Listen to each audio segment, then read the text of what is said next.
جی جناب، پیارے بچوں کے لیے سب سے پہلا سبق اور آج ہے یکم محرم الحرام 1440 ہجری.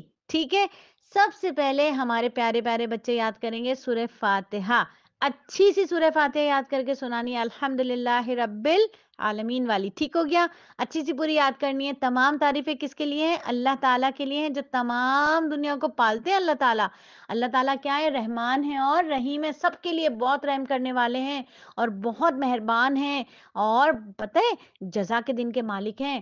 قیامت کے دن وہ مالک ہیں، جس کو چاہیں گے جنت میں داخل کر دیں گے، جس کو چاہیں گے دوزخ میں. لیکن اللہ تعالیٰ مالک تو ہیں، لیکن اللہ تعالیٰ ظالم نہیں ہے. اللہ تعالیٰ ایسا نہیں ہوگا کہ سارے کو جہنم میں داخل کر دیں گے. صرف ان کو داخل کریں گے جو اللہ کی نہیں مانتے، جو اللہ تعالیٰ کی بات کو نہیں مانتے، اس کو اللہ تعالیٰ جو ہے وہ جہنم میں ڈال دیں گے. اور ہم کون ہیں؟ ہم تو وہ ہیں نا جو اللہ تعالیٰ کی عبادت کرتے ہیں اور اللہ سے ہی مدد چاہتے ہیں. ٹھیک ہے. اور ہم اللہ سے کیا مانگتے ہیں؟ ہدایت والا راستہ. ٹھیک ہے. اللہ تعالیٰ ہمیں اچھے راستے پہ چلا دیجئے، وہ والے راستے پر جس پر آپ انعام دیتے ہیں، اور ہمیں اس والے راستے سے بچائیے گا جس پہ آپ ناراض ہو جاتے ہیں. ٹھیک ہے. ہم نے دل سے دعا مانگنی، سب بچے یاد کر کے آئیں گے. اور پھر ایک حدیث کا مفہوم سمجھ لیجئے. آج کی جو حدیث ہے نا یکم محرم کی، وہ یہ ہے کہ کوئی بھی چیز جو ہمارے نصیب میں لکھی ہوتی ہے وہ کبھی بھی کہیں نہیں جا سکتی، اور جو ہمارے نصیب میں نہیں ہوتی وہ ہمیں نہیں ملتی. تو جو چیز آپ کو دیں، اماں ابا دیں، بہن بھائی دیں، محبت سے وہ لے لینی چاہیے. کسی کی بھی چیز بغیر پوچھے نہیں لینی چاہیے. ٹھیک ہے. ورنہ اللہ تعالیٰ ناراض بھی ہو جاتے ہیں، وہ آپ کی چیز ہوتی بھی نہیں ہے، آپ کے نصیب میں بھی نہیں ہوتی. اور آج کا ادب کیا ہے کہ سب کو اچھے ناموں سے پکارنا چاہیے. کسی کو یہ نہیں وہ تم تو کالے ہو، تم تو موٹی ہو، ایسے نہیں کہنا چاہیے. اللہ تعالیٰ بھی ناراض ہوتے ہیں، اور ایک مسلمان کا حق ہے کہ اسے اچھے نام سے پکارا جائے. جیسے باجی جان آپ کو پکارتی ہیں، شہزادے، شہزادیاں، بیٹا جی، بیٹی جان کر کے. ٹھیک ہے. اور آج کی تعلیم کیا ہے؟ حضرت ابو ہریرہ رضی اللہ تعالیٰ عنہ روایت کرتے، نبی صلی اللہ علیہ وآلہ وسلم نے فرمایا کہ اللہ تعالیٰ کو چھینک پسند ہے.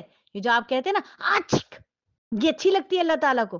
اور جو جمائی ہوتی ہے نا، جو یون کہلاتی ہے، وہ آپ کہتے ہیں منہ پھاڑ پھاڑ کے جو لیتے ہیں، وہ اللہ کو ناپسند ہے. کیونکہ چھینک جو ہوتی ہے وہ اللہ تعالیٰ کی رحمت ہوتی ہے، اور جمائی جو ہوتی ہے وہ شیطان کی ہنسی ہوتی ہے.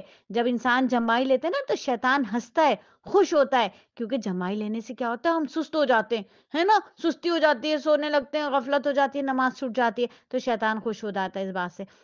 اور آج کا واقعہ بھی سن لو، چھوٹا سا واقعہ ہے، بڑا مزے مزے کا. امام ربیہ رحمۃ اللہ علیہ حدیث کے امام تھے. حدیث یاد کر لی تھی انہوں نے اتنی ساری، ہے نا بھائی. آپ نے بھی تو یاد کیے نا حدیث والے حلقے میں اتنی ساری حدیث مبارکہ. تو حدیث یاد کر لی. بچپن میں پتہ ہے بہت غریب تھے، بہت غریب. اتنے غریب تھے کہ ان کے گھر میں کھانے کو بھی کچھ نہیں ہوتا تھا. تو لوگ جو اپنے پھینک دیتے تھے نا سوکھی ہوئی خراب کھجورے، خراب کشمش وغیرہ، کوئی لوگ پھینک دیتے تھے کوڑے میں، تو وہ جو ہے نا وہ پھر اس میں سے کھا لیتے تھے اپنا بس تھوڑا سا پیٹ بھرنے کے لیے.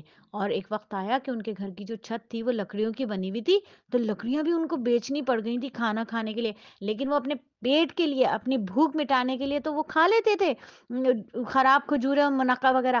لیکن ان کو جو کھانے کی طلب تھی نا، جو سیکھنے کی طلب تھی، وہ پتہ ہے کیا تھی؟ وہ یہ تھی کہ وہ حدیثیں یاد کر لیں، حدیث پڑھ لیں، بس وہ حدیث پڑھ لیں. تو وہ اتنے بڑے عالم بن گئے، اتنے بڑے فقہ کے امام بن گئے. تو آپ نے بھی یاد کرنی ہے نا حدیث. کل میں سب بچوں سے پوچھوں گی. اور چلو آج کی معلومات بھی لے لو. سب سے پہلی معلومات کیا؟ سب سے پہلے روزہ کس نے رکھا تھا پتہ ہے آپ کو؟ امی نے نہیں رکھا تھا بھائی. کیا ہو گیا؟ امی ابو نے رکھا تھا. امی ابو نے تھوڑی رکھا تھا. دادا نے نہیں، دادا نے بھی نہیں رکھا تھا.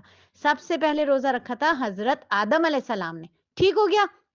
کوئی بھی بچہ اگر سبق یاد نہیں کیا نا، گھر میں آ کے کان موڑوں گی اور آپ کی چیز بھی کھا لوں گی. وہ تو میرے نصیب میں اللہ تعالیٰ سے کہہ دوں گی یہ گندا بچہ یاد نہیں کر رہا تھا، میں کھا لوں گی اس کی چیز. ٹھیک ہے. چلو اچھا اچھا یاد کرنا ہے سب بچوں نے. چلو اللہ حافظ کرو جلدی سے. اللہ حافظ.